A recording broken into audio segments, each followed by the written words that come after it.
Hola y bienvenidos a este curso, su curso. Bueno, en esta ocasión vamos a aprender a hacer una tabla de frecuencias con código propio aquí en RStudio. Lo vamos a hacer desde cero, tomando en consideración los estadísticos, las restricciones, todo lo que se encuentre a nuestro favor para poder elaborar una tabla de frecuencias sumamente dinámica aquí en RStudio. Estadística en RStudio. El propósito de este curso es crear las principales herramientas de estadística descriptiva e inferencial a tal punto de dinamizar su proceso y que sus resultados sean prácticamente automatizados, ¿verdad? ¿A qué me refiero? Si tenemos algún ejemplo, alguna data, algún proceso que tratar, vamos a considerar cualquier estadístico, cualquier herramienta de estadística descriptiva e inferencial de tal forma que obtengamos un resultado. Y para esto vamos a utilizar lógica, programación, artificios matemáticos y por supuesto conceptos estadísticos básicos para dar con la solución.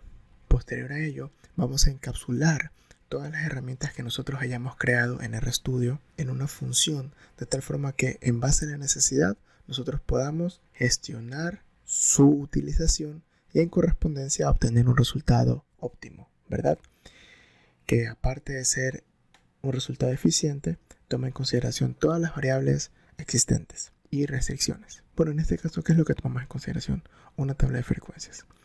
En el caso de la tabla de frecuencias, nosotros vemos y observamos que primero se identifica la unidad de medida de los datos, ¿verdad?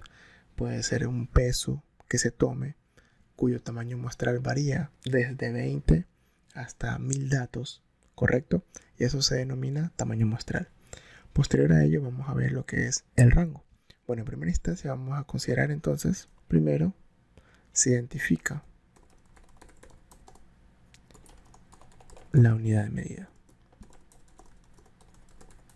Esto es muy importante. Segundo, vamos a elaborar lo que es el rango.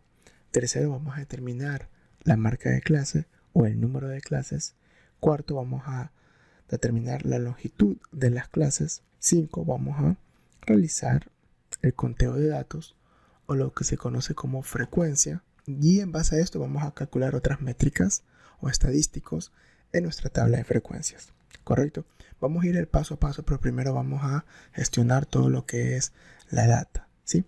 ¿Qué data nosotros podemos tener? Bueno, podemos tener la siguiente. Si yo tengo un conjunto de datos, que es el que se muestra aquí en pantalla, ¿correcto? ¿Qué es lo que yo observo en primera instancia?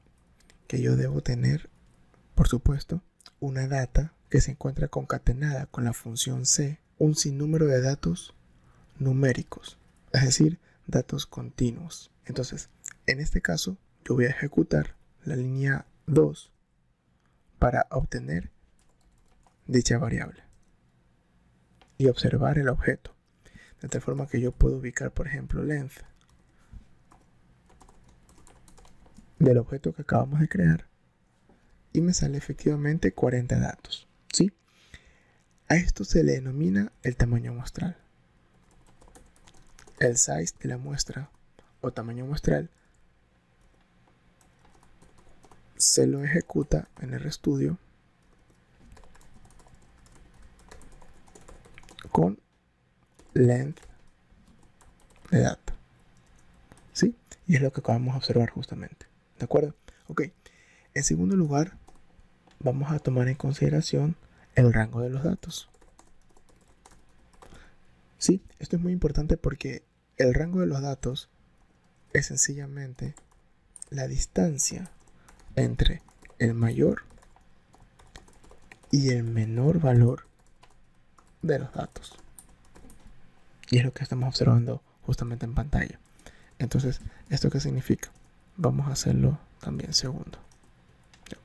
Vamos a tomar un espacio para dar a conocer que en primera instancia identificamos la unidad de medida. Estos valores pueden estar asociados sencillamente a unidades experimentales.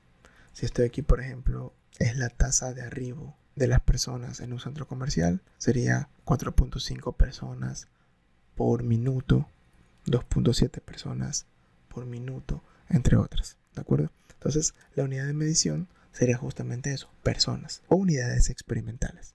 A eso nos referíamos. En segunda instancia, vamos a considerar lo que es el rango de los datos.